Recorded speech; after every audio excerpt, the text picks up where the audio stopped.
இருக்கிறார். எந்த ஆபத்தான சூழ்நிலை இருந்தாலும் எங்கள் தேவன் தப்புவிக்க வல்லவர் என்று தைரியமா சொல்லுங்க. பயப்படாதங்க.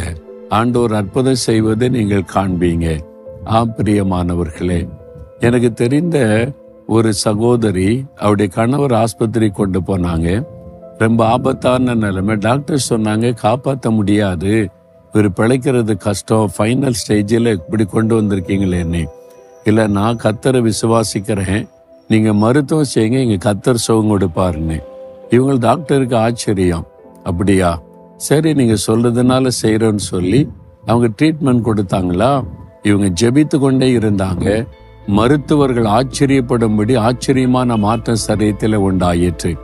அதனால ஒரு உயிர்ப்பிழத்து வந்தார்.